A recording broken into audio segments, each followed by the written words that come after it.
Doña María Calvo, hay que comenzar diciendo pues, que es esposa y madre de 4 hijos, lo cual pues, ya le da una autoridad para hablar de estos temas, de las que muchos que hoy pues, hablan de todo carecen. Es profesora titular de la Universidad Carlos III en el área de Derecho Administrativo. Ha sido investigadora, visitante en la Universidad de Harvard, profesora visitante en la Universidad de William and Mary. Pero más allá de esta brillante trayectoria en el área que le es profesionalmente propia, pues siempre ha mostrado desde hace muchos años una preocupación por la educación y por la familia, que es la que verdaderamente pues, la trae hoy entre nosotros y a esta ponencia. Ella es presidenta en España de la Asociación Europea de Educación Diferenciada, es miembro del Observatorio para la Libertad de Enseñanza de la Universidad Católica de Valencia, del Comité Científico del Instituto de Estudios Educativos y Sociales de la Fundación Europea Educación y Sociedad, de la Plataforma Juristas por la Tutela de los Derechos Fundamentales, de la Junta Directiva de la ONG Cooperación Internacional, miembro del patronato de Red Madre, algo que quiero significar y acentuar especialmente porque yo soy un gran seguidor y simpatizante de esta organización ejemplar. Y junto con eso, pues ya también desde hace años, pues es autora de monografías sobre estas cuestiones verdaderamente luminosas o iluminadoras de la realidad que ahora vamos a abordar. En el año 2011 publicó Masculinidad robada, en el 14 Alteridad sexual, razones frente a la ideología de género, en el mismo año Padres destronados y ahora muy recientemente en el 2021 Paternidad robada. Yo creo que todo varón ante la bibliografía, doña María Calvo no deja de sentir, pues, por lo menos los títulos, ¿no? Pues cierto desasosiego, masculinidad robada, padres destronados, paternidad robada, pero yo creo que no hace más que responder pues, a una realidad que es la de nuestra sociedad, muy necesitada de que al menos este enorme problema que significa la desaparición de la figura del padre verdaderamente como tal, pues se remarque, se ponga de relieve y se ilumine. Bueno, pues nada más, yo les dejo con María Calvo cuando quieras y muchas gracias por estar aquí en este congreso.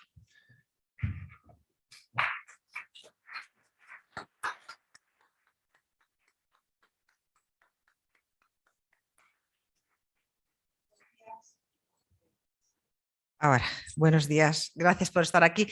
Gracias, Rafael, por la presentación tan cariñosa. Gracias a la Fundación Educati Servanda y al CEU y gracias sobre todo por haber puesto una foto mía de hace 15 años. Me ha hecho mucha ilusión verme tan rejuvenecida. Mi intención no es hacer un intercambio de información o que la charla sea un intercambio de información frío y metódico, sino, como decía García Morente, voy a intentar que sea un momento de intimidad compartido. Eso es lo que eso es mi pretensión. Mi pretensión es explicaros, o más bien exponeros mis sentimientos, más bien acerca del padre que no mis conocimientos, ¿no? Decía Charles Peguy que ser padre es ser un aventurero en el mundo moderno, que todo está organizado en su contra, salvajemente en su contra, un aventurero. Y decía Chesterton que en el mundo moderno ser hombre era ser una especie incomprendida. De manera que de ahí podríamos destacar, o podríamos ya descifrar una primera definición de padre: un aventurero incomprendido. Un aventurero incomprendido en el mundo moderno, pero ahora estamos en otro mundo muy distinto, el mundo hipermoderno. Ojalá nos hubiéramos quedado con esos atributos del padre, aventurero incomprendido. Los atributos que hoy se le asignan son bien distintos: perturbador, prescindible, perjudicial, tóxico. De manera que en los siguientes minutos voy a intentar demostrar lo injustos de estos calificativos y voy a intentar demostrar cómo la regresión a una sociedad prepatriarcal puede poner o está poniendo en peligro la misma civilización occidental. ¿Es prescindible el padre? ¿Podemos prescindir de él hoy en día? En el año 2011, en Tottenham, una zona de Londres, hubo una serie de altercados en agosto, una serie de altercados en los que miles de jóvenes se lanzaron a las calles, rompieron mobiliario urbano, quemaron o incendiaron coches, hubo heridos, hubo algún muerto. En total hubo unos 1000 procesados. A estos 1000 procesados se les hizo un seguimiento sociológico y psicológico y se demostró que la inmensa mayoría de ellos habían crecido sin su padre biológico. Por esa época, David Cameron, que era entonces primer ministro, hizo unas declaraciones públicas y se preguntaba si realmente había alguien que podía no ser capaz de ver ese nexo causal entre esta actuación asocial de los jóvenes y la falta de padre. En París, después de los atentados yihadistas, se hizo en la Universidad de París un estudio sobre estos terroristas jóvenes y habían crecido también sin su padre. Pero tan lejos de Europa como puede ser en Colombia, estuve manejando una tesis doctoral sobre el sicariato, esa lacra del país colombiano relacionada con el narcotráfico, y la inmensa mayoría de los sicarios eran jóvenes sin padre. Si retomamos España, en España el informe del fiscal de menores del último año especifica o expone un retrato robot del delincuente tipo en España que es joven, varón, sin padre. De manera que efectivamente hay una relación de causalidad entre la ausencia paterna y esta actuación asocial o desordenada de los jóvenes. Sin embargo, en Israel, hace unos años, se hizo un estudio en uno de los hospitales especializados en neonatos, en concreto en prematuros, y se hizo un estudio y se demostró que aquellos prematuros que recibían la visita paterna junto con la materna ganaban peso antes y salían antes del hospital. Es decir, la presencia del padre, la simple presencia del padre, daba un alimento psicológico indescriptible a esas criaturas para que pudieran salir antes del hospital. Quiero decir con estos hechos que el padre no es prescindible. El padre, por acción o por omisión, deja una huella en positivo o en negativo en los hijos. Sin embargo, es verdad que a pesar de estos datos estamos viviendo una crisis de paternidad, estamos viviendo una crisis de humanidad en general, una crisis del concepto de ser humano, una crisis de identidad personal que está afectando mucho a la masculinidad, también terriblemente a la feminidad y que se deriva de una mutación antropológica que ha habido en los últimos años, una alteración en los códigos simbólicos, se ha establecido una nueva ética, una nueva metafísica. Y la gran pregunta, ¿quién soy yo?, especialmente referida a los hombres, digamos que es el aullido emocional más extendido en la sociedad actual. Pero esta erosión del hombre, esta erosión de la masculinidad, esta erosión de la paternidad, no viene de ayer. Evidentemente tiene una evolución social, que efectivamente se remonta mucho antes de la Revolución del 68, pero que la Revolución del 68 tuvo un especial impacto. La revuelta del 68 fue una revuelta en realidad contra los padres y todo lo que ellos significaban. En las calles de París se podía leer en los grafitis «muerte a los padres». Y desde entonces hasta la actualidad ha quedado un paisaje social prácticamente irreconocible para la masculinidad. Ha habido una especie de confabulación con lo femenino. En esta revolución, la mujer dejó de exigir una igualdad en derechos y libertades y en obligaciones con los hombres, lo que se denominó el feminismo de equidad, para exigir una igualdad también en el ámbito reproductivo y biológico. Quería no tener hijos, no estar sometida a la tiranía de la procreación, como lo denominaba Simone de Beauvoir. Por lo tanto, con la anticoncepción y con el aborto consiguió este objetivo. Y con la anticoncepción y el aborto, la parentalidad empezó a quedar en manos de la madre. Al padre se le desplazó, el padre perdió valor social, perdió autoridad moral y el hombre en general era admitido en la medida en que evolucionara hacia modelos más femeninos. Y hubo efectivamente una evolución hacia esa feminización, hubo modelos más de varones más blandos, lo que el poeta Robert Bly llama varón suave, modelos femeninos de lo masculino, hombres que asumieron una identidad falsa para adaptarse a los tiempos y esto afectó a su esencia, evidentemente. Pero la esencia ha sido todavía más tergiversada y más dañada con la teoría de género, con esta ideología de género que considera que el hecho de ser varón es un mero sentimiento, es una emoción, descarta la alteridad sexual, niega que el sexo sea constitutivo de la persona y por lo tanto ser varón, la masculinidad es solamente una construcción social. Nada que ver con la biología, nada que ver con la naturaleza, no existe un dimorfismo sexual. Esto ha venido a ser empeorado todavía más, si cabe, con las políticas identitarias, con el movimiento woke, porque considera ya la mujer que no quiere igualdad con el hombre, no la necesita de hecho, porque ahora mismo en la sociedad española la mujer, digamos que es superior al hombre, tiene más autoridad moral, tiene mayor valor social, sino que lo que exigen es justicia. Una justicia con aires de delirio, porque realmente es venganza lo que quieren, que el hombre, como ha sido el subyugador, ha sido el que ha oprimido a la mujer durante siglos, tiene que pagar por esa culpa de generaciones pasadas, como si hubiera una asociación genética. Y se introduce un concepto absolutamente destructivo y que está afectando mucho la paternidad también, que es el concepto de masculinidad tóxica. El concepto de masculinidad tóxica, que lo que hace es establecer en el ambiente, en la sociedad, la misandria, o el odio a los hombres. El concepto de masculinidad tóxica nace curiosamente, como muchos otros conceptos en los últimos años, en la academia, en el ámbito universitario, pero ha sido asumido con mucha fuerza por gobiernos, por organismos internacionales, y en los últimos años la Asociación Americana de Psicólogos describe la masculinidad tóxica como todos aquellos atributos que curiosamente están relacionados con la biología: el ser fuerte, el ser estoico, el ser valiente, el ser objetivo, competitivo.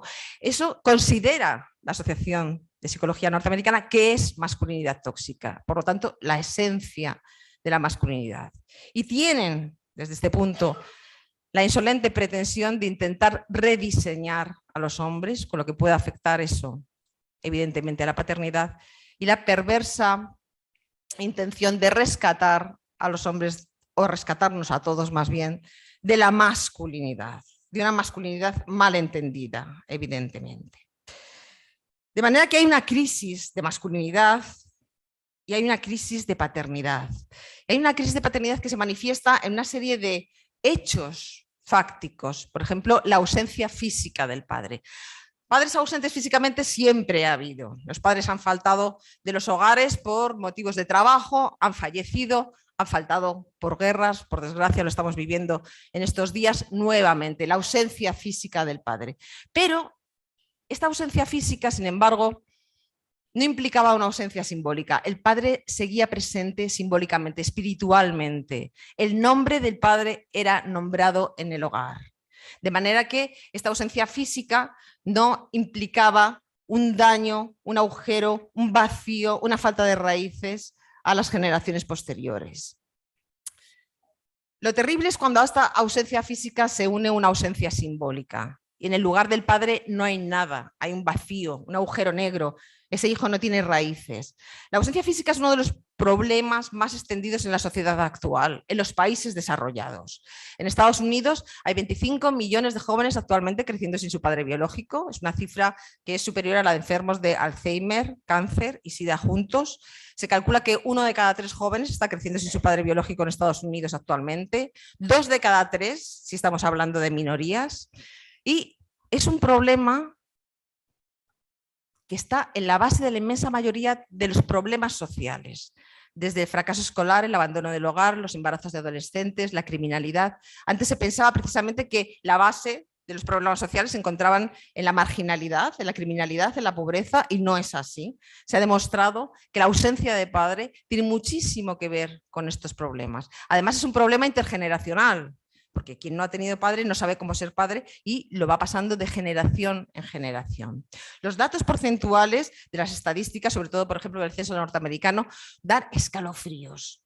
La inmensa mayoría de los jóvenes que están en prisión han crecido sin padre, la inmensa mayoría de los que han abandonado el hogar, la inmensa mayoría de los que están en centros de desintoxicación. Lo más curioso es que en todos estos casos, en la inmensa mayoría, había una madre implicada.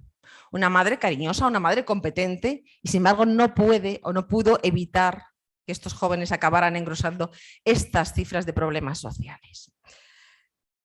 No obstante, cuando a la ausencia física se le une una fuerte ausencia simbólica, los resultados son catastróficos. Me estoy refiriendo a la capacidad que tienen las mujeres, actualmente porque la técnica y el derecho se lo permiten, de controlar el proceso de vida y de descartar absolutamente, total y absolutamente la presencia del padre. Uno de los acontecimientos de la Revolución del 68 que ha tenido mucha repercusión actualmente fue la introducción del aborto y la anticoncepción. Y fue también la separación del sexo del amor, la separación del sexo del compromiso y la separación del sexo de la reproducción. Y esto ha producido que actualmente, con la legalidad de su parte y con las tecnologías médicas también de su parte, la mujer haya podido apropiarse del proceso de creación y que sobrevuele sobre ella ese fantasma de la apropiación de la vida, descartando al hombre. La mujer puede decidir cuándo traer vida al mundo. Puede decidir traer vida al mundo incluso cuando no tiene capacidad genética. Se está ofreciendo en grandes empresas como Google y Facebook la congelación de los óvulos para cuando sea un mejor momento para tener hijos. Aunque todos sabemos, según el libro del Eclesiastés, que hay un momento para cada cosa. Y desde luego para tener hijos, las mujeres sabemos que hay un momento para ello. Pero la mujer decide cuándo tener hijos, con capacidad generativa o no. Decide cómo tener hijos y en este caso, en el caso de las técnicas de reproducción asistida, puede tener hijos sin sexo, puede tener hijos sin amor, puede tener hijos sin padre, condenando a estos hijos a ser huérfanos de padre antes de nacer incluso. Puede decidir cómo tener hijos incluso donando su cuerpo o no, por el horror de la industria de compraventa de vida humana que es la maternidad subrogada. O incluso, un paso más, que ya está a la vuelta de la esquina, que es la ectogénesis. Y por supuesto puede decidir tener hijos sanos, porque en España la legislación nos permite desechar aquellos embriones que tengan algún problema genético, alguna enfermedad genética, algo que se parece desgraciadamente demasiado a la eugenesia. De manera que la mujer se hace propietaria de esa vida. Pero si decide traer esa vida al mundo, sin padres, sin amor, sin sexo, esa vida no nace libre. Esa vida ha sido buscada de propósito. No ha sido acogida ante la sorpresa, ante lo inédito, ante lo imprevisto, ante el don que es que llegue una vida sin ser buscada. Hay una gran diferencia entre desear a un hijo a toda costa y entre amar a un hijo. El amor, como dice Bauman en su obra El amor líquido, el amor es centrífugo, es liberador, mientras que el deseo es centrípeto, es destructivo, es inmaduro, diría yo, y es incluso algo nihilista, porque no encuentra nunca la satisfacción. Las necesidades son limitadas y se satisfacen, los deseos normalmente son ilimitados y nunca encuentran satisfacción. Es la diferencia entre el hijo como subproducto de la contingencia, de la actividad sexual de sus padres, subproducto de la metáfora del amor de sus padres, o el hijo como producto del deseo, de esa búsqueda. Ese hijo no nace libre porque nace sometido a la relación de dominación, viene a llenar los vacíos existenciales de la mujer que lo crea, viene a cumplir las expectativas de quien lo ha creado. Por lo tanto, ese hijo nace con una deuda de gratitud eterna y sufre lo que Habermas llama un menoscabo de su autocomprensión moral. Pero en estas circunstancias hemos unido ausencia física a ausencia simbólica. Hay otros casos incluso en los que, habiendo presencia física, actualmente hay ausencia simbólica. Me estoy refiriendo a aquellas familias que los psicoanalistas y los psiquiatras llaman familias matrifocales. Es verdad que la mujer desde la Revolución del 68 hasta la actualidad nos hemos ido empoderando cada vez más. Como he dicho ya en varias ocasiones, tenemos como mayor valor social, más autoridad moral, somos iguales pero mejores a los hombres. Y en estas circunstancias la mujer no cede terreno en el ámbito familiar. Esto es algo que también ha estudiado Lipovetsky en su obra La tercera mujer, y Lipovetsky muestra cómo las mujeres nos hemos implantado en el ámbito público, en el ámbito profesional, con mucho éxito, y sin embargo queremos seguir dominando también el ámbito del hogar, el ámbito familiar, porque es un ámbito también de poder, evidentemente. Es nuestro reino y no queremos ceder espacio. Y se dan casos en los que hay presencia física del padre, pero no se le permite que simbólicamente ejerza su función. Son mujeres que se consideran o que consideran no apto al hombre, tienen una especie de prejuicio de inutilidad masculina, consideran que es mejor que se quede como espectador benévolo de la relación madre-hijo. El espacio paterno es un espacio invadido por la madre y hay muchos hombres que en los divanes de los psicólogos consideran o manifiestan que sus hijos están secuestrados emocionalmente por las madres. En un estudio que hace Lipovetsky llega a calcular que prácticamente hay un 80% de mujeres actualmente que considera efectivamente a los padres poco aptos, patosos, etcétera, etcétera, y que prefiere que se queden un poco al margen de la actividad del hogar, cargando ellas al fin y al cabo con la doble tarea de estar fuera y dentro del hogar. Hay desconfianza en el varón, una desconfianza generalizada y una desconfianza que es lógica por la influencia que ha tenido todos esos movimientos anteriores y por la fuerte influencia que está teniendo ese concepto de masculinidad tóxica. De manera que hemos sufrido o estamos sufriendo una desculturización de la paternidad. ¿Qué es ser padre hoy en día? Sería la gran pregunta que deberíamos responder. Y es una pregunta compleja porque ha habido desviaciones y ha habido declinaciones de la feminidad y de la maternidad muy fuertes, como las que acabamos de exponer, pero también de la paternidad. De manera que para saber qué es ser padre en el siglo XXI tendríamos que empezar diciendo lo que no es un padre y que sin embargo se está viendo muy extendido y que se está considerando como válido dentro del concepto de padre. Un padre no es un progenitor. El último Real Decreto Ley de permiso de paternidad aprobado por este gobierno, Real Decreto Ley de permiso de paternidad, es decir, para ampliación del permiso del padre, no aparece la palabra padre ni una sola vez, aparece la expresión progenitor distinto de la madre biológica. Pero sin embargo, un progenitor no es un padre. Tener un piano no nos hace pianistas, tener un hijo o varios hijos no nos hace padres necesariamente. Digamos que la sangre no es determinante de esa unión de filiación, de esa relación paterno-filial. Y San José bien lo sabía, porque Jesús no era su hijo biológico. San José adoptó a Jesús, igual que se sabe en el derecho romano. En el derecho romano, el pater familias adoptaba al hijo. Ese hijo, aunque fuera de su sangre, no era hijo del pater familias hasta que el padre recogía al hijo que la comadrona había situado en el suelo y lo elevaba al cielo, lo alzaba al cielo como en un símbolo de adopción del hijo. De manera que ser progenitor no es un padre. Se puede ser padre sin que haya una relación de sangre. Tampoco es padre el mero abastecedor o proveedor. Ahora mismo estamos mucho mejor económicamente o materialmente que en otras generaciones, que en generaciones pasadas, y sin embargo sobreabastecemos a los hijos en lo material, es una realidad, pero sin embargo les desabastecemos en lo existencial. Lo primero que tiene que proveer un padre, de lo primero que tiene que abastecer a un hijo es de su propia presencia. Un padre que no oye sino que escucha, un padre que no mira, sino que ve, un padre que abraza, un padre que elogia, un padre que reprueba también. La paternidad es acción, no es mero sustantivo. Un padre tampoco es un amigo de los hijos, es algo que ahora mismo en esta sociedad líquida las generaciones se han vuelto líquidas también y hay padres que involucionan hacia eternas adolescencias. Mientras el hijo avanza, el padre involuciona y al final se cruzan en el camino, ¿no? Se intercambian luego la ropa, las gorras, etcétera, etcétera.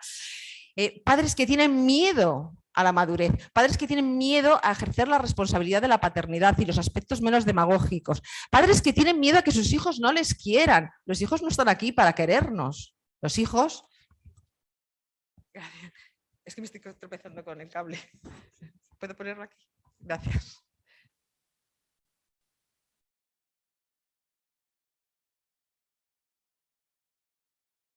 Ahora. Padres que tienen miedo a que los hijos, o a no ser queridos por los hijos. Y yo estaba diciendo que los hijos no vienen a querernos, y muchas veces no nos quieren. Cuando ejercemos bien la paternidad y ponemos límites, ejercemos autoridad y decimos que no, muchas veces esos hijos nos llegan a odiar, efectivamente, pero realmente saben que son heridas que se hacen por una relación de amor. Un padre no puede ser un amigo, un padre no puede pretender ser el mejor amigo de los hijos, tiene que pretender ser el mejor padre de los hijos. Un amigo no da seguridad, un hijo necesita seguridad, un hijo necesita fortaleza. Y un padre no es, por supuesto, una mamá bis. Esto está muy con los tiempos, ¿no? Una mamá bis ahora mismo que se piensa con la teoría de género que somos fungibles, que somos intercambiables, que somos idénticos. ¿Qué más da? Somos idénticos, pero idénticos a las mujeres, evidentemente, de manera que tienes que hacer las cosas como yo las hago. Yo me incluyo en este modelo. Tanto tiempo, tantos años exigiéndole a mi marido que bañara a los niños como yo les bañaba, que les hablara como yo les hablaba, y ahora por fin me he dado cuenta de que los hijos necesitan la alteridad sexual.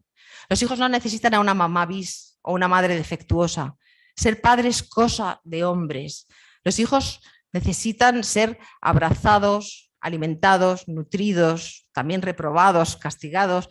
Los hijos necesitan notar el aliento, la vista, la mirada, el calor de un hombre y una mujer. No es lo mismo. No es lo mismo ese calor, ese aliento, esa mirada de un hombre y una mujer que de dos hombres y dos mujeres o de un hombre y una mujer solas. No es lo mismo.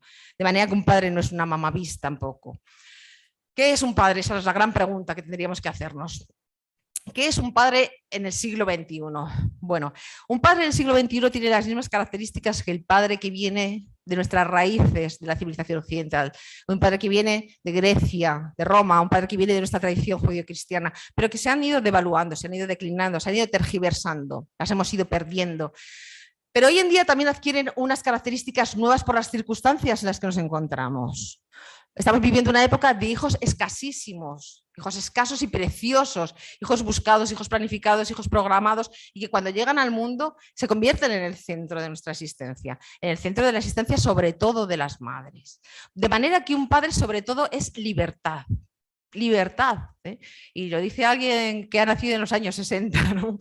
Cuando efectivamente para los años 60, desde la Revolución de 68, el padre era la frustración, y efectivamente veremos que es frustración, pero la frustración es maravillosa, es un derecho fundamental de los niños, pero el padre era como el que quitaba la libertad. No, el padre da la libertad. ¿Por qué? ¿Y a quién? El padre da la libertad a los hijos respecto de la madre, y más hoy en día, en que los asfixiamos en amor, tenemos una relación sofocante, una relación sin oxígeno. El Papa Francisco decía, por favor, madres, no ahoguéis a vuestros hijos en amor. Los ahogamos, porque efectivamente esos hijos están planificados, están programados, están buscados, se vuelven el centro de nuestra existencia. Horrible error, terrible error para una mujer. Los hijos no pueden ser el centro de nuestra existencia, pero se convierten en el centro de nuestra existencia y creamos una relación sinérgica, simbiótica, una simbiosis que mata las identidades, porque un amor, excesivamente amor, una madre demasiado madre puede asfixiar a un hijo, efectivamente, y matar esa identidad, y una madre generadora de vida se puede transformar en trampa mortal.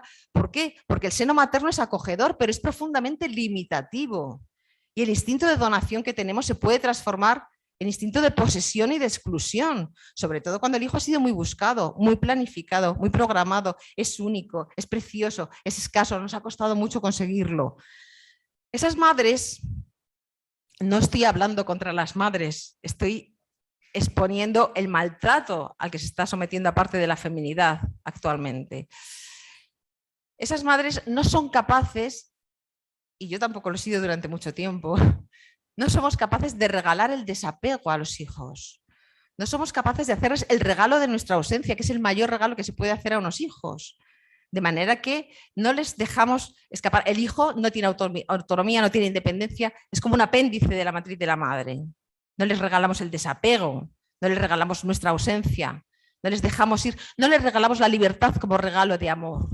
De manera que es importantísima la intervención del padre en esos casos. El padre entra y separa al hijo de la madre y le regala esa autonomía y lo lanza al mundo exterior y libera al hijo, pero también nos libera a nosotras, a las mujeres.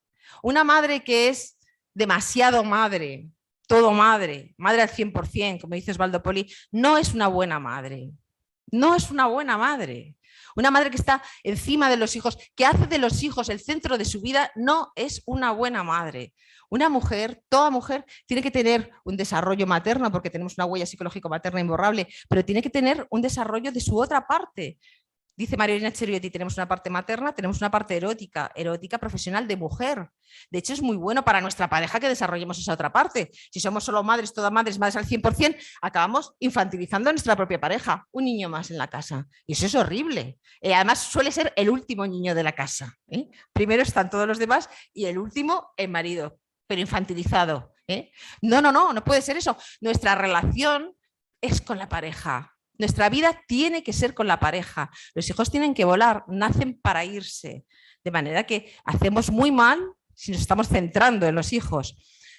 Donald Winnicott, en los años 50, es un pediatra maravilloso que decía que la madre tiene que ser suficientemente buena, no una madre perfecta, suficientemente buena. Eso a la vez a las mujeres nos va a dar mucha libertad y nos va a relajar mucho. No somos tan necesarias. Aldo Nauri, otro pediatra más actual, todavía vive, aunque es muy mayor, dice que la madre tiene que ser correctamente maternizante. O Mariolina Cheriotti dice que la madre tiene que ser sensatamente imperfecta. Qué gusto, ¿no? Que nos dejen ser imperfectas, por fin. Sensatamente imperfecta. Pero para eso es muy difícil, para eso hay que dejar libre al hijo. Y si no nos sale, porque a mí en concreto nunca me ha salido, tengo un hijo casi de 30 años y en fin, por fin se está yendo de casa y me cuesta una barbaridad. Para eso está el padre mete libertad. El padre libera al hijo, venga hijo, vete, huye de tu madre, que te come.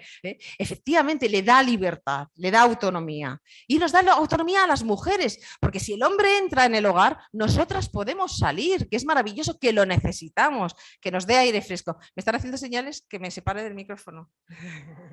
Vale. De manera que el padre es libertad. El padre libera al hijo, pero lo libera responsablemente, porque le hace un seguimiento, le hace un control, le enseña unos valores. El padre, por lo tanto, para empezar, es libertad. El padre es un límite a la omnipotencia del hijo también. Nuevamente, todos los hijos nacen con tendencia a la tiranía. Todos, y es lógico, porque los hemos hecho adictos al placer en el seno materno y cuando nacen quieren prolongar esos mecanismos biológicos intrauterinos, quieren seguir sin tener frío, sin tener hambre, durmiendo cuando quieren, etcétera, etcétera. Y ahora mismo, nuevamente, momento de hijos escasos y preciosos, los cuidamos demasiado e intentamos que efectivamente no tengan hambre, no tengan frío, no tengan sufrimiento y instauramos una bebelatría, un filiarcado. Nuevamente, nuestro marido fuera, el primero, el bebé, el primero, mis hijos, aunque tengan 40 años.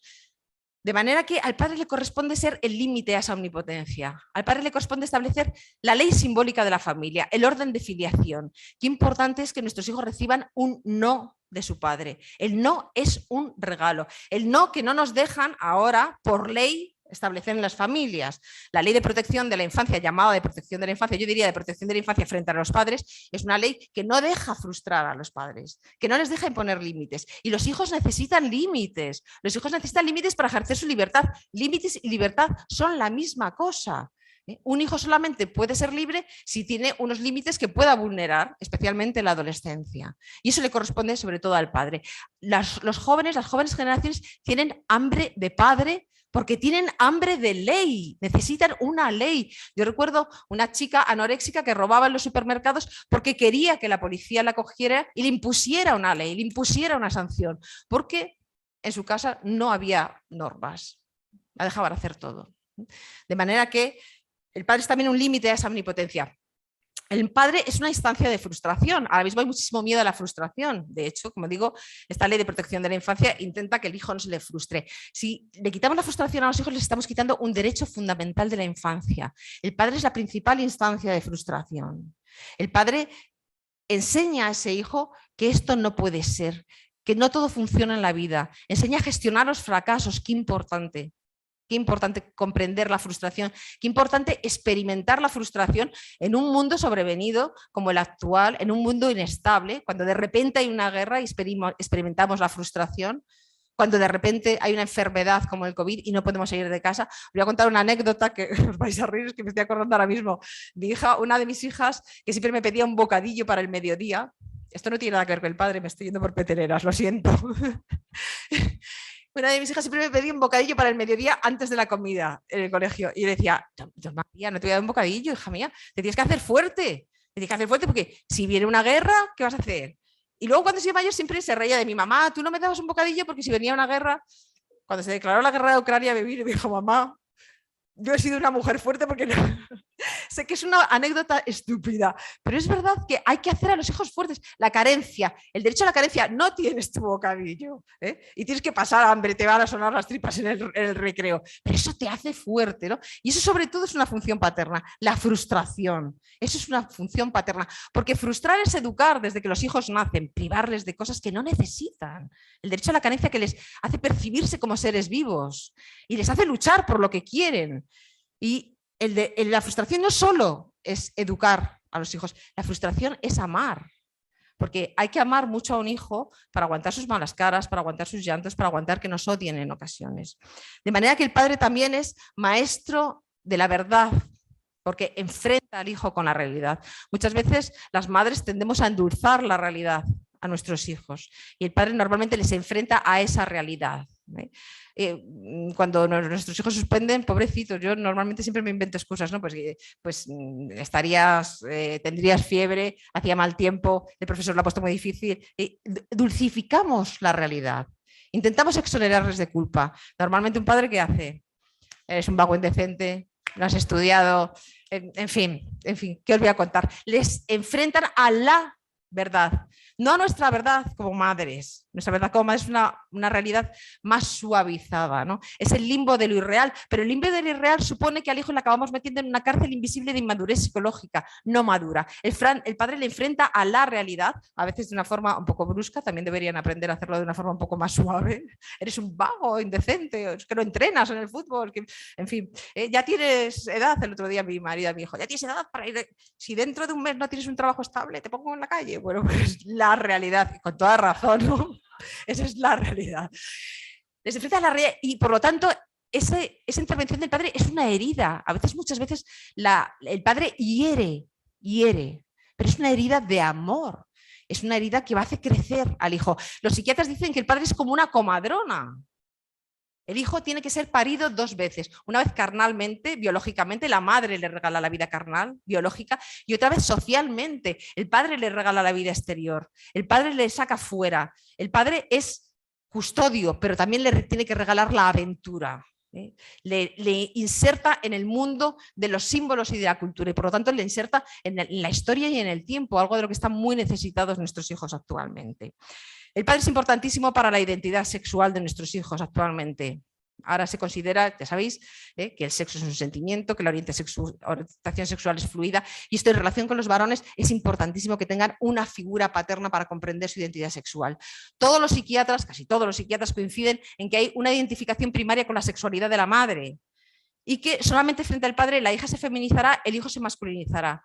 Y luego tiene que haber una desvinculación de la madre. La hija no hay ningún problema, se tiene que feminizar, tiene ahí su modelo de referencia, pero el hijo se tiene que masculinizar. Si no tiene un modelo de referencia, sufre un itinerario mucho más complejo, como digo, para desvincularse de esa matriz. Hacerse hombre es algo complejo, es algo muy difícil actualmente. El hombre, el niño, el varón, tiene que sufrir un desgarro de su madre y hacer una conexión con el campo magnético de la identidad sexual del padre. O si no va a tener problemas de orientación sexual, claro que va a tener problemas en esta sociedad que le induce a pensar que el sexo es fluido, que puede elegir su orientación sexual. Por eso la presencia paterna, especialmente entre los 5 y los 6 añitos, que es cuando tiene que haber esa reconexión, es importantísima, es fundamental. El padre es modelo de masculinidad, primer héroe para el hijo, primer amor para las hijas. Para las hijas va a ser el filtro a través del que ellas vean al resto de los hombres. Un padre amoroso, un padre que interviene en el hogar, un padre que cuida, un padre que limpia, un padre que, en fin, ¿qué os voy a decir? Es el filtro que ella va a poner, es el nivel que ella va a exigir. De manera que los padres tienen que ser o deberían ser como quieren que sean los novios de sus hijas, evidentemente. Porque hijos e hijas no aprenden por las charlas que les echemos. Aprenden, como dice Gregorio Luri, por impregnación. Aprenden por modelos de conducta, por lo que ven. Y por supuesto, un padre es la primera imagen que tienen los hijos de Dios en la tierra. Nietzsche, Bertrand Russell, Albert Camus, grandes ateos, todos huérfanos, tiene sentido. Si un padre no está, si un hijo no tiene padre, ¿cómo va a comprender que Dios es padre si no ha tenido un padre en la tierra? Es difícil de comprender. Es fácil que conduzca al ateísmo. Es lógico casi. Cuando un padre no ha sido un buen padre, cuando ha habido una relación penosa, también es complicado comprender un padre amoroso en el cielo. Martin Luther King decía que le resultaba penoso rezar el Padre Nuestro por el maltrato que había sufrido de su propio padre. Y Freud decía, sin embargo, que creer en Dios era la consecuencia psicológica de haber tenido un padre implicado en el hogar. La crisis de paternidad realmente está minando la imagen que los hombres tienen de Dios. Sin embargo, nada de esto puede hacerlo el padre, nada, si la madre no se lo permite. Ese es nuestro poder, nuestro terrible poder. Podemos traer vida al mundo, podemos decidir cuándo, podemos decidir cómo, y cuando traemos vida al mundo seguimos siendo las intérpretes ante nuestros hijos. Como yo digo, somos el traductor Google. Nuestros hijos, cuando papá dice algo, nuestros hijos rápidamente nos miran a ver si es verdad o no es verdad. Papá ha dicho que no puedo salir esta noche y me miran a mí, aunque tengan 20 años. Pues, como diciendo, traduce, no puedo salir esta noche. De manera que efectivamente nosotras, y los psiquiatras así lo dicen, somos el puente o más bien la puerta de apertura de la paternidad. Si el padre para nosotras no es representativo, no va a ser representativo para los hijos. Tenemos ese poder. La mujer tiene que ceder espacio, tiene que abrir, tiene que ceder el hogar al hombre. Tenemos que dejar entrar al hombre en el hogar como padre, pero evidentemente sabiendo que el padre es un hombre y que no va a hacer las cosas como las hacemos nosotras. Existe la alteridad sexual. El sexo es constitutivo de la persona. La sexualidad impregna cada una de las células de nuestro cuerpo. Desde la 8ª semana de gestación, según nos influye la testosterona, los estrógenos y la oxitocina, tenemos un hombre y una mujer y vemos la vida de forma diferente. Las mujeres tendemos a proteger, los hombres tienden a fortalecer. Las mujeres tendemos a la inmediatez. Yo soy una madre que da un ibuprofeno a los hijos el día que llueve, antes de, por si acaso. Vamos a adelantarnos, ¿no? Acontecimientos. Van a acabar teniendo un problema de hígado, evidentemente. Pero bueno, las madres tendemos a la inmediatez. Antes de que aparezcan los problemas ya les hemos puesto el agua, el abrigo, la aspirina, el ibuprofeno, lo que haga falta. Los padres más bien tienden a la dilación, no les importa oír llorar al niño, en la puerta llamando, etcétera, etcétera, ¿no? Las madres tendemos más a juegos más verbales, los padres a juegos más físicos. Las madres hay detalles que son importantísimos para nosotros y que para los padres, en fin, es que no tienen ninguna importancia. Evidentemente, si se han duchado, no se han duchado, si no es una pizza congelada, eso hace las delicias de cualquier familia. De manera que en fin, somos distintos, pero esa alteridad, el imperativo de la intimidad por parte de la madre, el imperativo de la independencia por parte del padre, las madres controlamos todos, los padres dan mucha más autonomía. Normalmente la primera vez que un hijo hace algo extraordinario como usar un cuchillo de punta, nadar sin manguitos o ir en bici sin ruedas, suele ser a instancia paterna. Mis hijos han ido a un campamento a instancia paterna, si por mí hubiera sido, se habrían quedado en casa, evidentemente. De manera que efectivamente de ese juego, de esa sinergia, de esa alteridad sexual, conseguimos el equilibrio de nuestros hijos. Toda madre tiene que ser un poco padre. Las madres tenemos que aprender a poner más límites, a decir más no, a ser más maestras de la verdad. Todo padre tiene que ser un poco madre. Los padres tienen que aprender, por ejemplo, a buscar el momento y el tono de voz adecuado para poner ciertos límites, a ser más, en fin. Tenemos que aprender el uno del otro. No somos perfectos, por suerte no somos perfectos. Esa es la grandeza de la familia, ¿no? La imperfección. Solo en nuestras familias nos amamos, no a pesar de nuestros defectos, sino porque somos imperfectos y tenemos unos defectos terroríficos. Y eso es lo que amamos los defectos. De manera que ese es el padre y es el padre de nuestra cultura occidental y hay que salvarlo por completo. Tenemos que tirar nuevamente de la naturaleza y de la cultura. De la naturaleza porque existe la naturaleza. Nos han dicho, no hay biología, no hay naturaleza, es toda una construcción social. Mentira, hay naturaleza, hay un bagaje natural tremendo. La testosterona, qué maravilla, lo que va unido a la testosterona de forma noble. La valentía, el esfuerzo, la fortaleza, el estoicismo, la competitividad, la objetividad, la capacidad de leer los mapas. También, ¿qué vamos a hacer? Es verdad. Es así, esa es la naturaleza. Qué maravilla. Y eso hace que el hombre sea capaz de defender a su familia, de defender a su patria, Lo estamos viendo, Que sea capaz de transmitir valores. Eso es lo que se le ha quitado, eso es lo que se le ha extirpado. Esa es la masculinidad tóxica. Y sin embargo también tiene cultura, esa es la naturaleza, pero el hombre está hecho de cultura también, y de una cultura que viene de Grecia, viene de Roma, viene también de la Revolución del 68. En esa revolución el hombre aprendió a ser más tierno, más suave, más afectuoso, más cariñoso. Eso fue bueno. Eso fue muy bueno. Hemos tenido personalidades alexitímicas que dicen los psiquiatras, hombres que no sabían decir te quiero, hombres que no eran capaces de dar un abrazo a un chico, a un hijo cuando era mayor. Hombres que eran analfabetos emocionales. Gracias a Dios, con la cultura, todo tiene algo bueno. La Revolución del 68 también tuvo cosas buenas. Se feminizaron en ese sentido. Entonces, unir esa naturaleza con esa cultura Nos da un padre maravilloso, un padre equilibrado, un padre tierno pero fuerte, un padre que da seguridad, pero que da cariño también, y que no es el padre nuevo del siglo XXI, por fin hemos conseguido en el siglo XXI, gracias a todos los movimientos feministas. No, no, no, no, es el padre de las raíces de nuestra civilización occidental, es el padre que viene de Grecia. En la Ilíada, siglo VIII a.C., la figura de Héctor es la figura del padre perfecto. Héctor es el héroe troyano que sale a luchar contra Aquiles, por cierto, para dar su vida por la patria y por su familia, va a morir a manos de Aquiles, y antes de salir, con toda su armadura, con su yelmo, se acerca a su hijo, pequeño, apenas tiene 2 años, lo quiere abrazar, pero el niño se lanza para atrás y llora porque ve esa imagen de fortaleza y de valentía que le asusta. Entonces Héctor tiene el gesto maravilloso de quitarse el yelmo y abrazar al hijo. ¿Por qué? Porque mantiene la coraza, mantiene la fortaleza, pero le enseña la ternura de su rostro. Fortaleza, pero ternura. Civilización occidental, siglo VIII a.C., pero la civilización o la tradición judío-cristiana es lo mismo. Era San José, nuestro héroe, nuestro aventurero incomprendido. San José, tierno, cariñoso, silencioso, terriblemente valiente, increíblemente fuerte y estoico a la vez. San José, que a la vez aprendió de su padre en la fe, de nuestro padre en la fe, de Abraham, ¿no?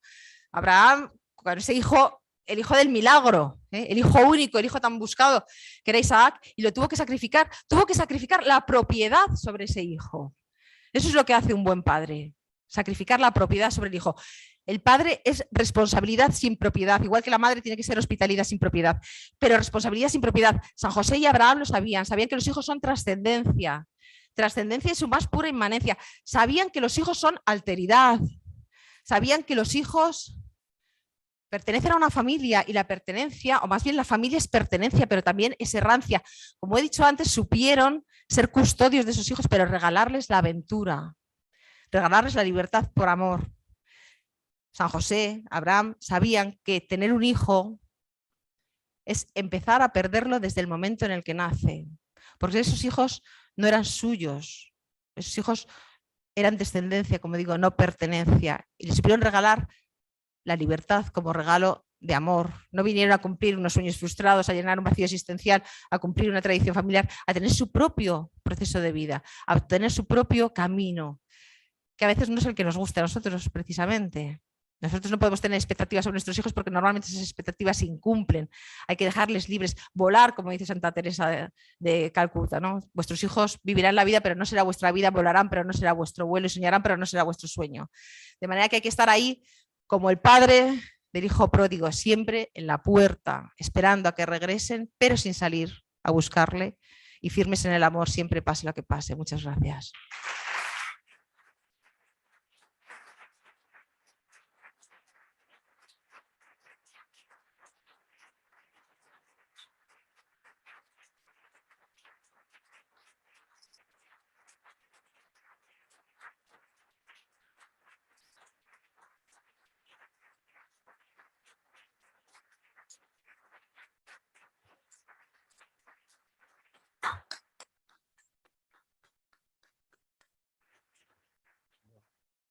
Muchas gracias, María, por esta maravillosa conferencia. Yo reconozco que tengo un subidón.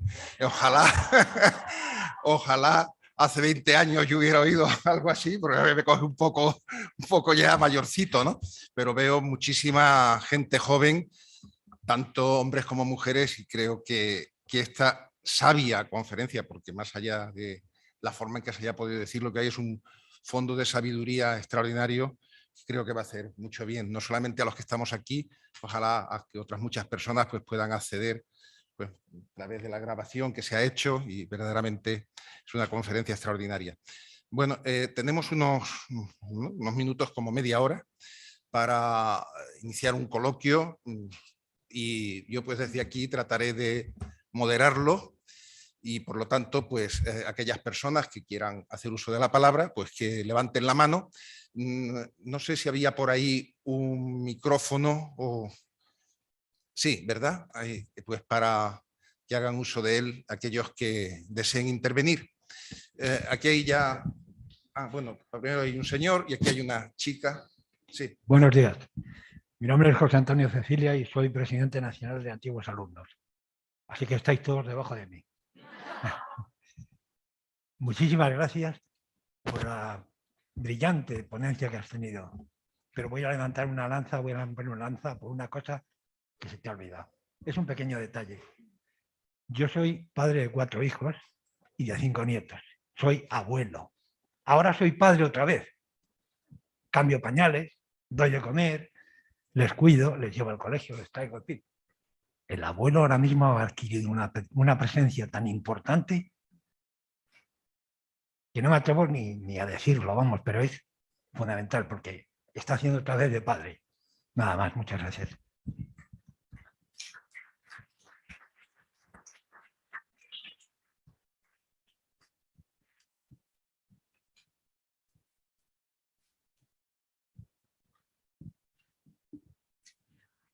Hola, yo tengo una pregunta.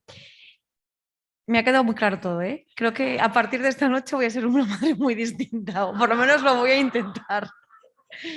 Él va a hacer la cena y yo me voy a meter en la cama pronto. No, fuera de broma.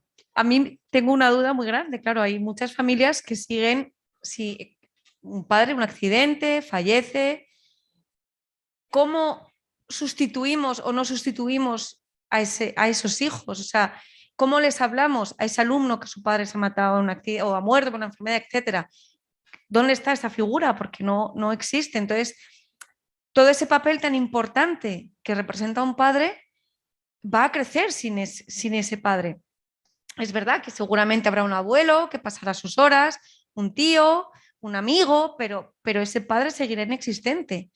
¿Cómo se le habla a ese niño? ¿Qué se le dice a ese niño, a esa niña? ¿Cómo les guiamos? Sí, es una pregunta magnífica porque es un hecho que se da constantemente, ¿no?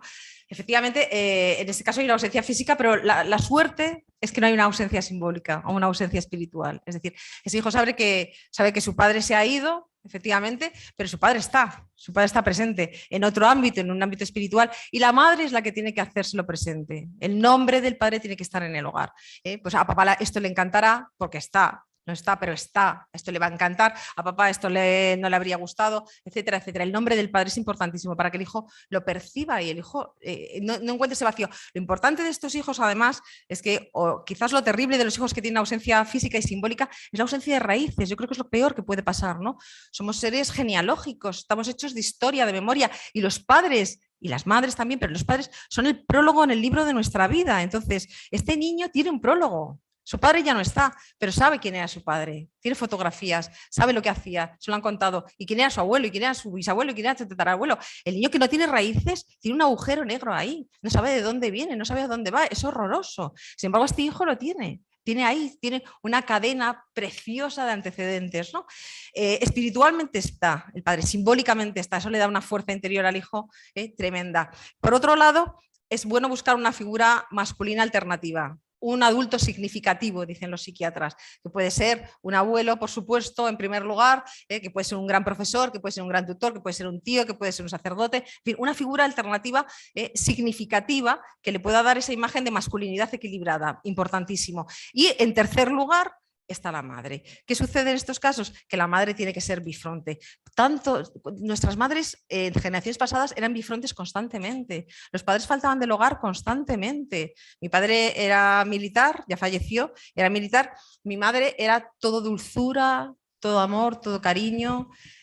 Y cuando mi padre faltaba, era todo límites, toda imposición, toda autoridad. O sea, la llamamos la generala. O sea, cuando se iba mi padre, ella era la militar. Entonces, toda madre consciente de que falta el padre tiene que transformarse un poco en padre. Siempre tenemos que ser, como he dicho antes, un poco padres, siempre los padres tienen que ser un poco madres, un poco, pero en ese caso hay que hacer un malabarismo increíblemente difícil, pero conocemos a muchas mujeres que lo han hecho y que lo han sabido hacer, que es decir, bueno, te doy cariño, pero te pongo el límite, te elogio, pero te repruebo, etcétera, etcétera. Hay que convertirse un poco en hombre y esas son las circunstancias o las soluciones que se me ocurren. Señor, quería... Sí.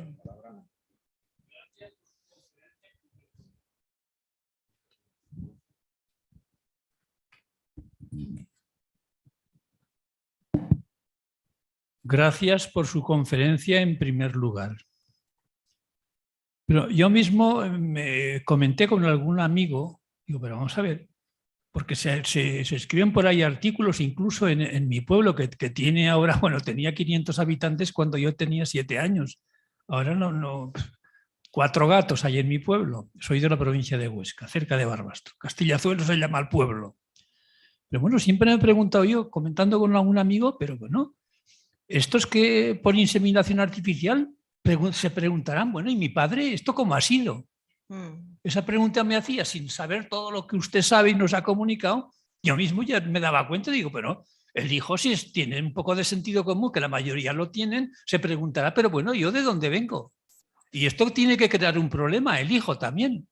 Claro, El haberlo hecho de esa manera que no es nada natural, que es algo extraño. Entonces, esa extrañeza tiene que influir muy negativamente. Sí, efectivamente, influye muy negativamente. Usted ha hecho la pregunta con mayor sentido común, que no se puede tener más sentido común. Efectivamente, lo primero que se pregunta a un hijo es ¿de dónde vengo? Y hay estudios que demuestran que los hijos que vienen, por ejemplo, de gametos de donantes masculinos, los donantes masculinos de gametos son anónimos, por lo menos en España.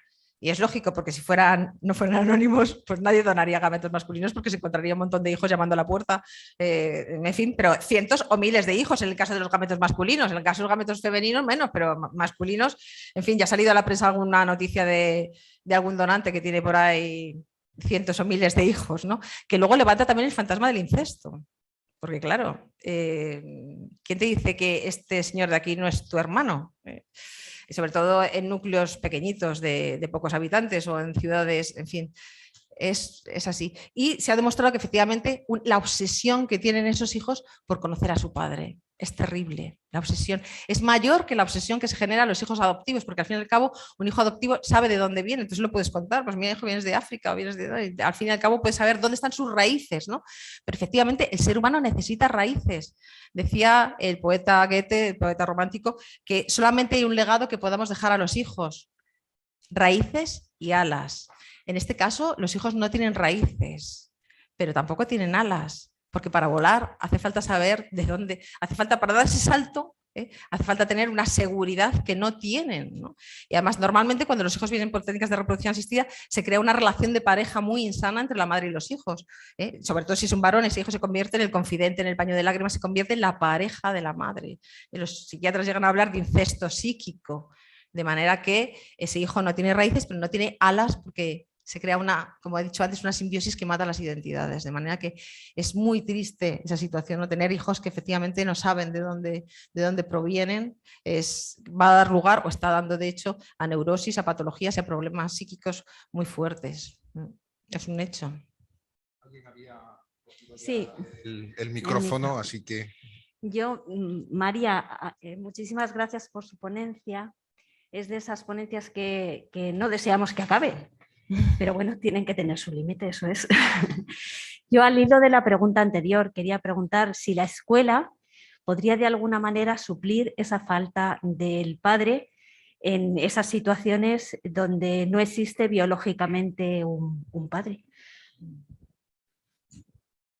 Yo creo que efectivamente hay que hacer todos los esfuerzos que se puedan hacer para sustituir esa figura paterna, son pocos, ¿no? A ese hijo hay que darle unas raíces creadas artificialmente, pero hay que crearlas, ¿no? Que su colegio pueda ser su familia, eso es maravilloso, ¿no? ¿Y cuántas veces ha pasado así? Es que efectivamente somos una familia. ¿Qué es una familia? Pues el lugar donde nos aceptan con todas nuestras imperfecciones, y donde nos vamos a sentir queridos por cómo somos y por quiénes somos, y sin más, ¿no? Entonces, bueno, que no tienes raíces, que no tienes familia, aquí se te quiere, aquí se te ama. Es que estos centros escolares tienen esa peculiaridad también, ¿no? Es una especie de familia bis, donde el alumno es acogido como si fuera un hijo, ¿no?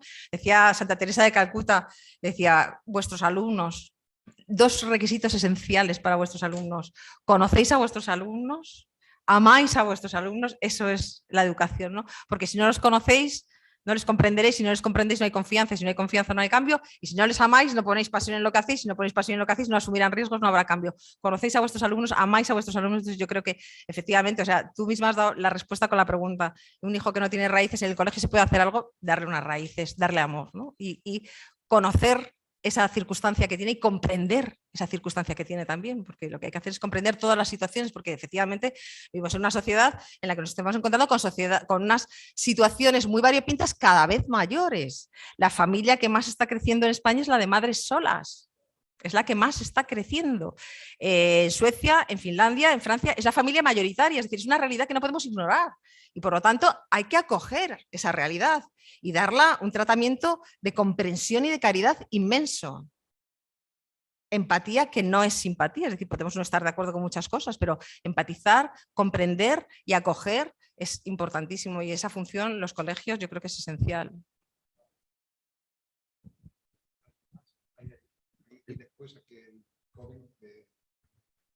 Sobre esta duda que estamos tratando de la ausencia de padre que puede suceder, igual si sucede con madre accidentalmente por las circunstancias que sean, se me ocurría que escuchaba en una ocasión un sacerdote que decía que un padre ama a sus hijos con el amor con el que ama a su esposa, porque uno cuando ama no puede quitarse el amor de los demás y viceversa, es decir, una madre ama a sus hijos con el amor con el que ama a su esposo y eso los hijos lo ven inconscientemente pero también conscientemente, ¿no? Por si creo que puede dar luz.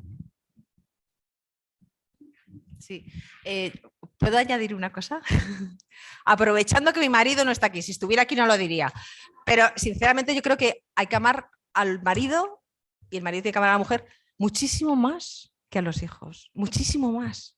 Porque con quien nos vamos a quedar, a quien hemos elegido es a nuestro marido. O sea, vamos a ver, no hemos elegido a nuestros hijos, han venido, gracias a Dios, como tienen que venir, ¿no? Han venido por sorpresa, inéditos, imprevistos, inoportunos siempre. Y por eso precisamente acogidos y amados, ¿no? Precisamente.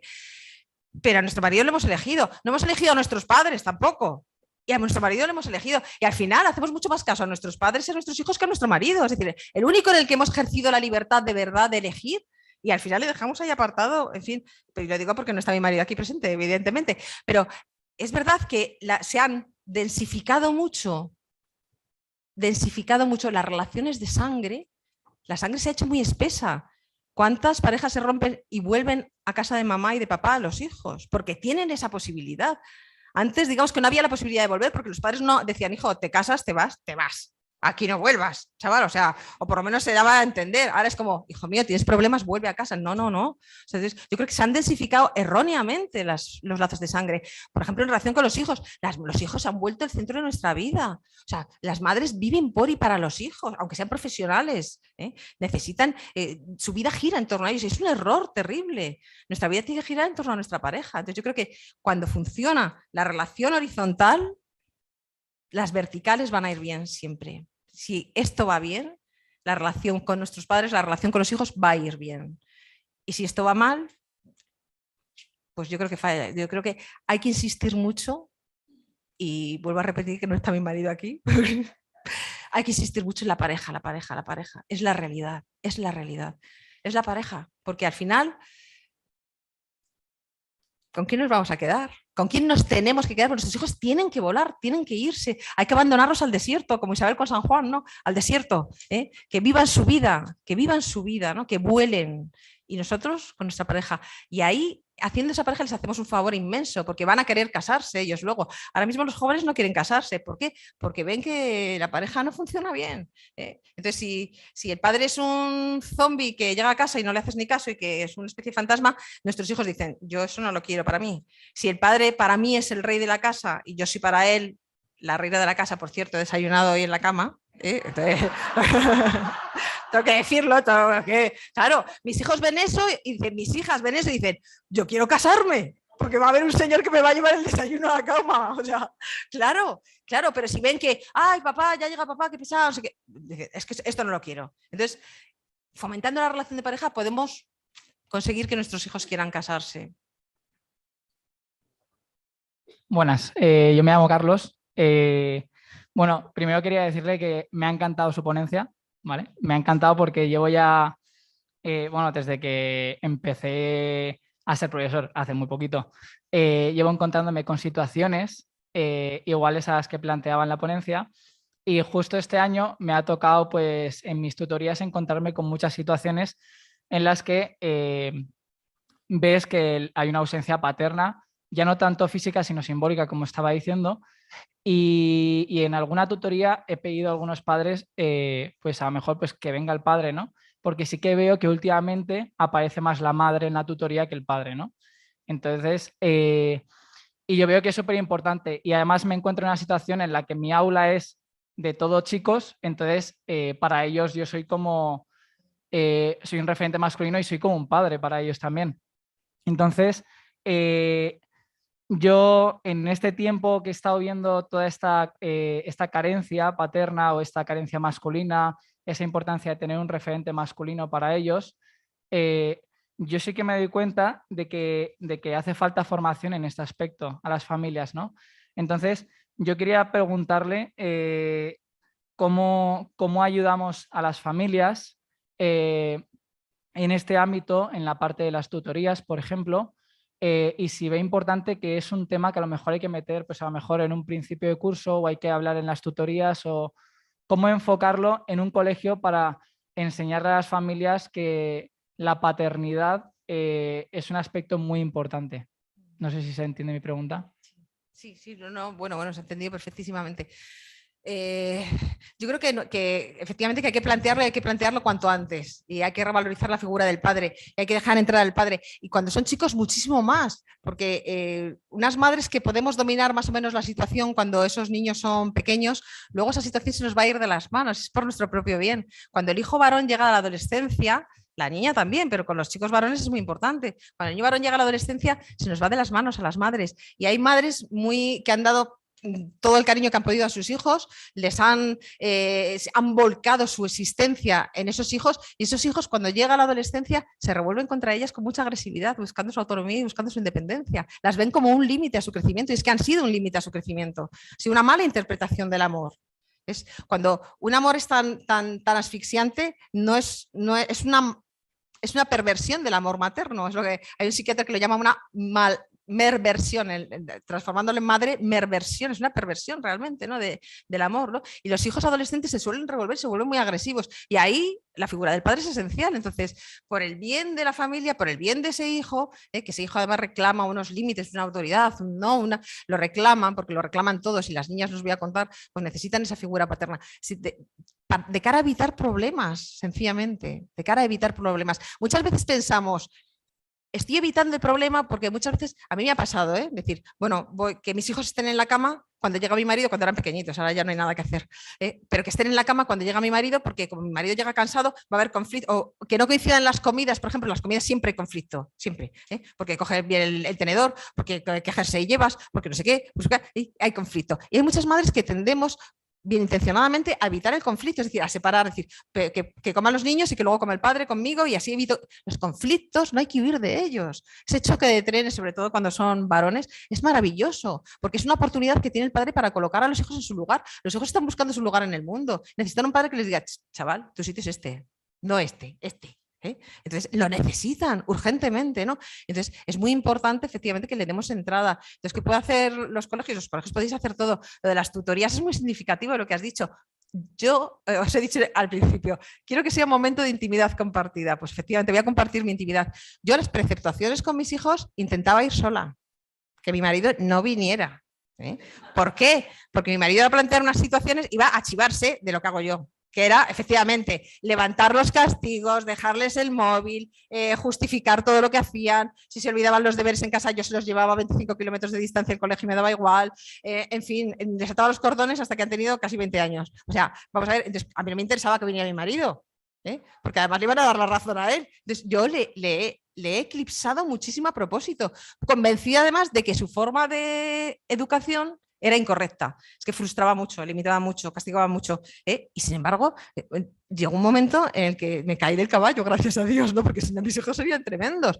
Me di cuenta de que efectivamente, de que es absolutamente necesario, que tiene que haber un toma y daca, y que, en fin, entonces te entiendo perfectamente lo que dices, que vaya el padre, la madre no va a querer, pero que vaya el padre, tiene que ir, hay que escucharles a los dos, ¿no? Y entre ellos tiene que haber comunicación, evidentemente. Si no hay comunicación, es apaga y vámonos. La madre tiene que dejar entrar al padre, porque si la madre dice, ay papá, entiéndeme, o sea, cuando el padre no es representativo para la madre, a mí esto me ha pasado también, O sea, las malas caras, los ojos en blanco, como hoy, lo que está diciendo papá, si solo lo haces delante de los hijos, o sea, los hijos pierden el respeto al padre totalmente. Entonces, bueno, pues, en fin, hay que revalorizar el padre y tenemos que empezar por nuestras casas, tenemos que empezar por uno mismo, no hay más remedio. Sí, hola, buenos días. Gracias por su ponencia, me voy a poner de pie así. Gracias por su ponencia, ha sido muy ilustrativa. Yo tengo dos cosas que no sé si son comentario, pregunta o una cosa híbrida, pero sí quiero confrontarlo para que usted me ayude. La primera es que como padre y educador, pues soy profesor también, me encuentro ante una de los peligros que yo creo que tiene todo educador, pero en el caso de un varón yo creo que más, ¿no? Tenemos un factor de liderazgo natural mayor que en otros momentos, ¿no? En otros roles, quiero decir, porque el ser padre, esa fuerza, esas cosas que tienes, pues los niños te miran más, hacen más cosas, puedes subirte a hablar o cosas así y tienes un talento ahí, ¿no? Me acuerdo el otro día, hace poco, en el parque a mis hijos les tuve que decir a un niño que es mayor que ellos, que se metió con ellos, le dije, oye, no te vas a meter con los niños, me miraban como diciendo, papá es un héroe, ¿no? Ese tipo de cosas que hay un liderazgo, ¿no? Y me di cuenta de que, y con los alumnos, hay un peligro que es que uno puede ser líder diciendo yo pertenezco a una tradición y vengo de esto y a esto te relanzo, o sígueme a mí porque soy yo, porque yo lo valgo, ¿no? Un poco lo real, porque yo lo valgo, ¿no? Esa es un poco la primera tentación y como reflexión de compartir, decir, cómo encontrar ese equilibrio en yo tengo que ser líder, tengo que ser modelo tuyo, pero al mismo tiempo que me puedas traspasar y entender que soy heredero de un modelo mayor que yo, ¿no? Y el segundo punto es un tema que es muy práctico, pero creo que es muy difícil y no conozco yo mucha información sobre ello, que es el tema del castigo. Como padre y como profesor, pues hay que castigar mucho, y yo me doy cuenta con el tiempo de que el castigo tiene que ser un instrumento educativo, pero que hay pero que es punitivo, es educativo y es muchas veces es poco educativo y muy punitivo. Entonces, ¿cómo hacer un castigo sea al mismo tiempo punitivo, educativo, que el niño, que mis hijos vean esa autoridad y esa negatividad, esa negación de algo que quieren hacer o ese castigo de algo malo que han hecho? ¿Cómo ayudarles a entender que todo eso es por amor a ellos y que ellos crezcan en salgan diciendo, a ver si la próxima no me pilla, en vez de eso es, joder, lo he hecho mal, no quiero volver a hacerlo mal? No sé si me explico en estas dos cosas que he dicho. Sí. Se nota mucho con esto, pero Sí. necesito ayuda.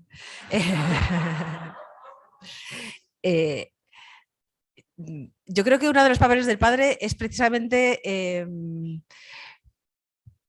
no ser comprendido por los hijos, ¿no? Entonces yo creo que hay muchos castigos que vamos a poner a nuestros hijos y que nuestros hijos, ese deseo que tú tienes de que a cortísimo plazo tu hijo te lo agradezca y lo comprenda, yo creo que es una imposibilidad material, ¿no? O sea, cuando a un hijo le dices que no va a una fiesta, que le quitas el móvil, que no coge el coche, en el corto y medio plazo, sobre todo si es pequeño, no va a comprender que eso lo haces por amor. Sinceramente, yo pienso que es luego, yo he comprendido a mis padres, pues en fin, he comprendido a mis padres cuando he tenido hijos, sinceramente, y hasta entonces he sido muy inmadura porque les he culpado de muchísimas cosas que me habían hecho y que me parecían horribles, ¿no?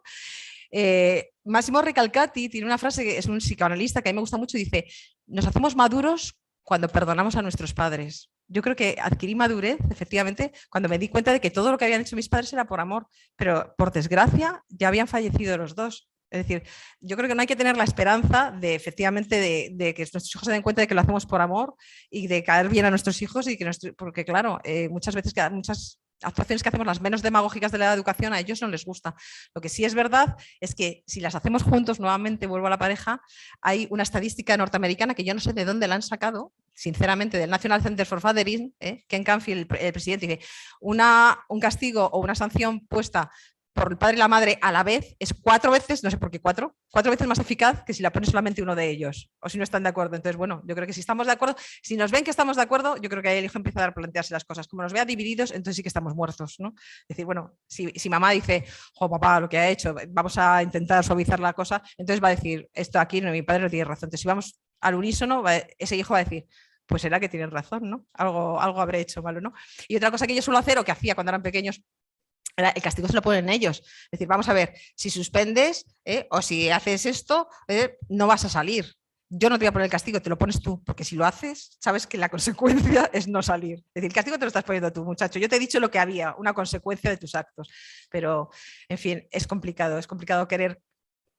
Es una manifestación de amor, pero es complicado que ellos lo vean, sobre todo si son pequeñitos. Hola, bueno, María, muchas gracias por la Un ponencia. Por favor, porque es que se va aproximando Sí. ya la hora a la que tenemos que terminar. Entonces va a intervenir usted, después este señor que ha pedido la palabra hace ya un rato, y después ya pues terminaremos con el coloquio. Vale. De todo lo que nos has contado, doy fe por mi vida. Mis padres se separaron y yo he visto la diferencia de la educación de mi hermano mayor y yo, que hemos un poco de adolescencia, ya con 20 años nos pilló, a mis hermanos pequeños cuando ha sido mi madre la que ha estado sola educándolos. He visto una diferencia en la figura de mi padre, pues el hombre pues hizo lo que pudo con sus cosas, pero pues esa autoridad y esos límites que mi madre, pues la mujer por la forma de ser femenina no ponía. Sí que he visto diferencias entre cómo son mis dos hermanos pequeños a cómo somos el mayor y yo. Y gracias a Dios, yo doy gracias que me ha regalado un marido que es el autoritario que las tira a la piscina, si no, no sabrían nadar, porque yo estaría ahí que se ahoga la niña. Pero mi pregunta va por otro lado. En el ámbito de la fe, de la figura de Dios Padre, tu ponencia es el eclipse de la figura del Padre en el mundo de hoy. En mi casa, la fe ha sido por usos y costumbres, bautizo, comunión y confirmación porque quise. Mis hermanos pequeños no. Mis padres pues no me han inculcado la fe. Yo la encontré, gracias a Dios, en mi padre, putativo, en mi suegro. En mi suegro yo vi una figura de padre que yo desconocía, ¿vale? Entonces yo creo que ahí fue donde Dios utilizó a mi suegro de instrumento para acercarme a él, porque lo que decía es que le daba a no sé qué figura política, que le daba un poco rezar el Padre Nuestro porque tenía un recuerdo de su padre. Entonces yo pienso que hoy día la sociedad, todo lo que hay detrás, el ángel caído, está intentando borrar esa figura de padre para alejarnos del Padre que tenemos en el cielo, que es el que nos ayuda a todos. El Señor ya tiene sus armas porque es todopoderoso para buscarnos, ya sean suegros, profesores, personas, figuras paternas que sí que nos deben a Él. Pero ¿nos podrías decir un poco si realmente es así, que toda esta ideología, todas estas leyes están borrando esa figura del Padre para también alejarnos de la esencia del Padre verdadero? Gracias. Sí, vamos a ver, gracias por compartir tu intimidad. Ha sido precioso lo que has dicho y efectivamente yo creo que sí, evidentemente, ¿no? El acabar sobre todo con, hablábamos antes de la importancia de las raíces, ¿no? Pues acabar con nuestras raíces, ¿no? Las raíces de la civilización occidental y entre otras toda nuestra tradición judio-cristiana. Entonces, efectivamente, dejar al ser humano sin raíces es dejarle perdido, es dejarle en una sensación, una situación autorreferencial, ¿no? Estamos lanzando a nuestros jóvenes en carne viva a la vida, en carne viva a la sociedad, con el único referente de sus sentimientos. Porque ahora mismo lo que se está perdiendo no es solo la figura del padre, con esa tradición judio-cristiana que nos daba esas raíces y que nos daba una sensación de pertenencia, ¿no? Una sensación de hogar, una sensación, como hemos dicho antes con el hijo pródigo, una sensación, un lugar al que volver, que es lo mismo que la iglesia. La iglesia, seas creyente o no seas creyente, es una sensación de pertenencia, una sensación de lo sagrado, una sensación de que hay un sitio al que puedo volver. Es el hijo pródigo, ¿no? Puedo volver, no me van a obligar a volver, el padre no va a salir a buscarme, pero está en la puerta esperándome, pase lo que pase, ¿no? Entonces, efectivamente, cuando eso nos falta, ese desarraigo, la gran idolatría actualmente que tenemos, la idolatría del yo. Es yo, mi yo autorreferencial y narcisista, y como te decía, lanzamos a los jóvenes con el único referente de sus sentimientos, que eso les conduce a una felicidad fofa, líquida, que desaparece, y entonces, bueno, pues efectivamente estamos atomizados. Como dirían mis hijos, no, atomizados no, lo siguiente, ¿no? ¿No?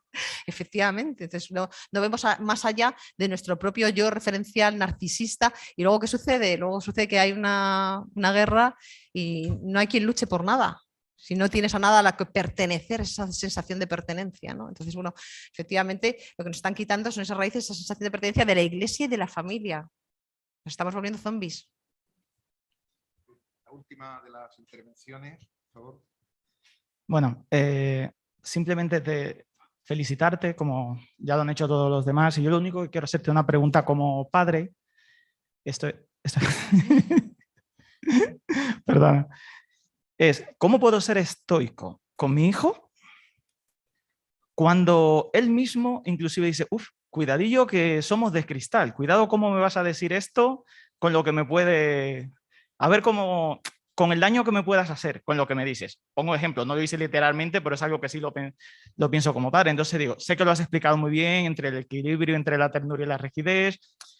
Muchas veces la intención de decir, eres muy perezoso, y en lugar de decírselo directamente, le buscamos la definición en el diccionario, que más que hacérselo gráfico, hacérselo gráfico... Sí, es que no, nos da miedo a veces ofender a nuestros hijos, nos da miedo caerles mal, nos da miedo perder su cariño muchas veces, ¿no? No Entonces, tanto eso. No. El cariño sabemos que Sí. es lo mismo, yo digo, no es una base de negocio en Sí. esta parte, porque a fin de cuentas con que se logre el objetivo es más que suficiente, yo creo, Sí. para cualquier padre. Es más, y esa sería la muestra más grande de cariño hacia nosotros, es ver que se ha cumplido el objetivo en ellos. Entonces, pues es en eso. ¿Cómo puedo ser estoico en este caso? Voy a contestar como contestaría mi padre fallecido, general de aviación, decía, ¿cómo ser estoico? Siendo estoico. Yo me recuerdo cuando le decía, papá, no puedo hacer esto, que no puedes hacerlo, hazlo. No puedes hacerlo, lo haces, ¿no? Pues efectivamente, ¿no? Me viene a la cabeza una frase de Osvaldo Poli, que es un psiquiatra que a mí me encanta, especializado en niños, ¿no? Que dice, no se puede querer a los hijos más que a la verdad y la justicia. Pues yo creo que eso es lo suficiente, ¿no? La verdad es que eres un vago indecente, y la justicia es que te quedas castigado en casa. No se puede querer a los hijos más que a la verdad y a la justicia. Es algo que tenemos que tener presente, ¿no?